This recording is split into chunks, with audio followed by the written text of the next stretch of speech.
అమెరికాలో H1B వీసాల పద్ధతి త్వరలోనే పూర్తిగా మారబోతుంది. America homeland security DHS and US citizenship and immigration services అయిన USCIS కలిసి ఒక కొత్త రూల్‌ని తీసుకొచ్చే పనిలో పడ్డాయి ఇప్పుడు. దాని పేరే వెయిటెడ్ సెలక్షన్ ప్రాసెస్. అంటే ఇకపైన మీకు వీసా రావాలంటే మీ జేబు వెయిట్ బాగా ఎక్కువ ఉండాలన్నమాట. అంటే జీతం ఎక్కువ ఉండాలి. అయితే ఇదివరకు నుంచి మనం చూసుకుంటే H1B వీసా అంటే వచ్చిన అప్లికేషన్స్ అన్నిట్లో ర్యాండమ్గా లక్కీ లాటరీలు డ్రా సిస్టమ్ ద్వారా సెలెక్ట్ చేసేవారు. ఇదంతా మనకు తెలుసు. అయితే అలాంటప్పుడు తమ ఎంప్లాయీస్కి వీసా రావాలనే ఉద్దేశంతో ఒకే వ్యక్తి పేరు మీద 5 నుంచి 10 అప్లికేషన్లు పెట్టి కంపెనీలు ట్రై చేసేవన్నమాట. వాళ్ళ ఎంప్లాయీకి ఎలాగైనా వీసా తెప్పించాలని. అలా చేస్తే లాటరీలో పేరు వచ్చే అవకాశం ఎక్కువగా ఉంటుందని ఇలా చేసేవారు. కానీ ఇప్పుడు ఆ లాటరీ సిస్టమ్ లేదు. ట్రంప్ వచ్చిన తర్వాత బెనిఫిషియరీ సెంట్రిక్ పద్ధతిని ఫాలో అవుతూ వస్తున్నారు. అంటే ఒక వ్యక్తి పేరు మీద ఎన్ని అప్లికేషన్స్ పెట్టినా కూడా అది ఒక్క అప్లికేషన్ లాగానే ఎంట్రీ చేసేవారు అనమాట. సో అలా చూడడం వల్ల ఆ ఒక వ్యక్తికి వీసా ఇచ్చే ఛాన్స్ కాస్త తగ్గుతుంది. అయితే ఇప్పుడు అంతకంటే పెద్ద మార్పుకు రెడీ అవుతున్నారు ట్రంప్ గవర్నమెంట్. సో అదే వెయిటెడ్ సెలక్షన్ ప్రాసెస్. మరి ఈ కొత్త వెయిటెడ్ సెలక్షన్ ప్రాసెస్ గురించి పూర్తి వివరాలు అయితే ఇంకా బయటికి రాలేదు. కానీ చాలామంది అనుకుంటున్నవి ఏంటంటే ఈ రూల్ ప్రకారం H1B వీసా ఎంపికలో wage levels and education qualifications లేదా ఇతర మెరిట్ బేస్డ్ ఫ్యాక్టర్స్ ఏవైనా ఉంటే వాటినే ప్రాధాన్యత తీసుకోబోతున్నారు అంట టాక్. ముఖ్యంగా ఎక్కువ జీతం సంపాదించగలిగే వారికే ఈ H1B వీసా వచ్చే అవకాశం ఉంటుందట ఇకపైన. అంటే అమెరికన్ కంపెనీలు లోకల్ అమెరికన్లకు కాకుండా బయట దేశాల నుంచి, అంటే మన ఇండియా లాంటి దేశాల నుంచి ఎవరికైనా ఉద్యోగాలు ఇవ్వాలనుకుంటే వారు అమెరికాకి నిజంగా ఒక అసెట్ అవ్వాలి అని వాళ్ళ ఉద్దేశం అట. అంటే వాళ్ళకు జీతాలు ఎక్కువ పే చేయాలి, అలా జీతాలు ఎక్కువ వచ్చే జాబ్ కొడితేనే అమెరికాలో ఉండటానికి వీసా వచ్చే ఛాన్సులు పెరుగుతాయి అని అంటున్నారు. అంటే తక్కువ శాలరీలు ఇస్తే వాళ్లకు తక్కువ టాలెంట్ ఉంది అని భావించే అవకాశం ఉంటుంది. అంటే ఎక్కువ స్కిల్డ్ పర్సన్ తీసుకోవాలంటే ఖచ్చితంగా జీతం ఎక్కువ పే చేయాల్సి ఉంటుంది. సో ఎక్కువ జీతం పే చేస్తేనే ఎక్కువ స్కిల్డ్ పర్సన్స్ మన అమెరికాలోకి వస్తారు. కాబట్టి ఇలా వీసాని జారీ చేయడానికి ఆలోచిస్తున్నారు అని చెప్పి ఇక్కడ అయితే పెద్ద టాక్ నడుస్తుంది. ఇక 2021లో వచ్చిన ఒక ప్రపోజల్లో కూడా ఇదే పాయింట్ ఉంది. అంటే ఎక్కువ జీతాలకు ప్రాధాన్యత ఇవ్వడం వల్ల కంపెనీలు మంచి జీతాలు ఇవ్వడానికి లేదా ఎక్కువ నైపుణ్యాలు స్కిల్స్ ఉన్న ఎంప్లాయీస్ని తీసుకోవడానికి, ఎక్కువ స్కిల్స్ ఉన్న విదేశీయులను తీసుకోవడానికి ప్రోత్సాహం లభిస్తుందని చెప్పుకొచ్చిందనమాట అప్పట్లో గవర్నమెంట్. అయితే ఈ కొత్త ర్యాంకింగ్ సిస్టమ్ ఎలా ఉంటుందంటే 2021లో ఉన్న దాని ప్రకారం చూసుకుంటే ముందుగా అప్లికేషన్లను జీతాల ఆధారంగా ర్యాంక్ చేస్తారు.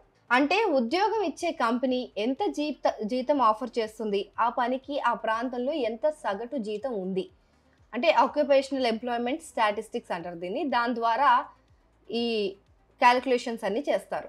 ఇక ఈ USCIS H1B దరఖాస్తులను అత్యధిక OES జీతాల స్థాయి, అంటే OES వేజ్ లెవెల్ అంటారు, దాని ఆధారంగా ఎంపిక చేస్తుందట.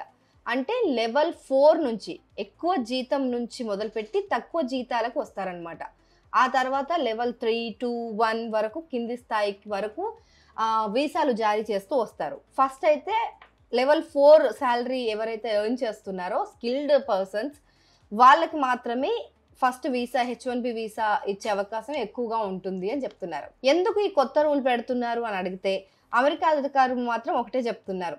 జీతాల స్థాయికి ప్రాధాన్యత ఇవ్వడం వల్ల కంపెనీలు మంచి జీతాలు ఇవ్వడానికి లేదా ఎక్కువ స్కిల్స్ ఉన్న వాళ్ళని మాత్రమే తీసుకోవాలని ఆలోచిస్తాయి కంపెనీస్. దీనివల్ల H1B వీసాలను తక్కువ జీతాలకు, తక్కువ స్కిల్స్ ఉన్న ఉద్యోగులకు దుర్వినియోగం చేయడాన్ని అరికట్టొచ్చు అని చెప్పి వాళ్ళు వాదిస్తున్నారు. సో ఈ H1B ప్రోగ్రాం ద్వారా సంవత్సరానికి 85,000 వీసాలు జారీ చేస్తారు. అందులో 20,000 వీసాలు అమెరికాలో మాస్టర్స్ డిగ్రీ ఉన్న వాళ్లకు కేటాయిస్తారు.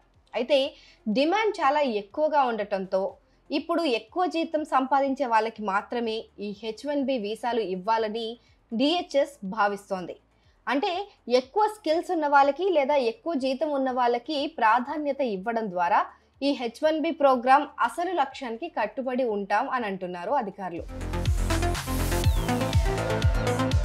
మరి ఈ మార్పుల వల్ల ఎలాంటి ప్రభావం ఉంటుంది?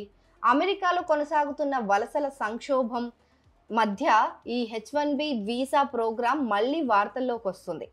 అమెరికన్లు H1B ప్రోగ్రాంను అంతగా ఇష్టపడరు. ఎందుకంటే విదేశీ వర్కర్స్ వచ్చి తమ ఉద్యోగాలను లోకల్ ఎంప్లాయ్మెంట్ని లాగేసుకుంటున్నారు అని చెప్పి వాళ్ళు అనుకుంటుంటారు.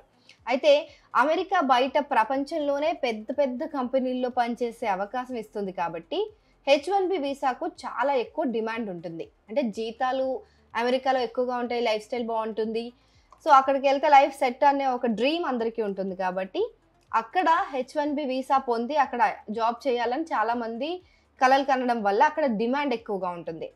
సో ఈ H1B అనేది నైపుణ్యం కలిగిన ఎంప్లాయీస్కి మాత్రమే తాత్కాలికంగా నియమించుకోవడానికి ఉద్దేశించిన ఒక వీసా ఇది. దీనివల్ల అమెరికా కంపెనీలు హై స్కిల్డ్ లేదా హై ఎడ్యుకేటెడ్ కార్మికుల కొరతను తీర్చడానికి ఉపయోగపడుతుంది. అందుకే జీతం ఆధారిత ఎంపిక విధానం high skilled and high paid అభ్యర్థులకు వీసాలు ఇవ్వాలనే ప్రభుత్వ లక్ష్యానికి అనుగుణంగా ఉంటుంది. ఇక ఈ కొత్త ప్రతిపాదనలో ఒక మంచి విషయం కూడా ఉంది. ఏంటంటే అది దీనివల్ల H1B వీసా పొందే వాళ్ళ సగటు జీతం పెరిగే అవకాశం కూడా ఉంది. అంటే ఖచ్చితంగా బయట నుంచి ఎంప్లాయీస్ మనకు కావాలి అని అంటే అమెరికన్లు బాగా ఎక్కువ జీతం డిమాండ్ చేస్తూ ఉంటారు. సో వాళ్ళకంటే ఒక 10-20 వేలు తక్కువ ఇచ్చైనా బయట నుంచి తెచ్చుకోవాలని అనుకునే కంపెనీలు అంటే అమెరికన్లు కాస్త ఎక్కువ సాలరీస్ డిమాండ్ చేస్తూ ఉంటారు. అక్కడ లోకల్స్ అంటే అక్కడే చదువుకొని వాళ్ళ ఖర్చులకు అనుగుణంగా వాళ్ళు ట్రై చేస్తుంటారు. అదే మన ఇండియా లాంటి కంట్రీస్ నుంచి వెళ్ళిన వాళ్ళు, బయట దేశం నుంచి వచ్చే ఎంప్లాయీస్ చాలామంది సో అక్కడ ఎంప్లాయీ అంటే తక్కువ సాలరీస్ ఇచ్చినా కూడా జాయిన్ అవ్వడానికి సిద్ధంగా ఉంటారు, స్కిల్స్ ఎక్కువ ఉన్నా కూడా. అలా ఇప్పుడు అమెరికన్ల కంటే కాస్త తక్కువ శాలరీస్ ఇచ్చైనా మనలాంటి వాళ్ళని తీసుకోవాలని అనుకుంటే మన జీతాలు కూడా ఇప్పుడు ఈ H1B వీసా ఇవ్వాలంటే ఎక్కువ జీతాలు ఉండాలి కాబట్టి మేబీ జీతాలు పెరిగే అవకాశం ఉంది అని ఒక టాక్ అయితే వినిపిస్తుంది. సో ఈ మార్పుల వల్ల కంపెనీలో బడ్జెట్స్ పెరిగిపోతాయని, దానివల్ల కంపెనీలకు H1B వర్కర్స్ తక్కువ మంది దొరికే అవకాశం ఉందని కూడా హెచ్చరిస్తున్నారు నిపుణులు.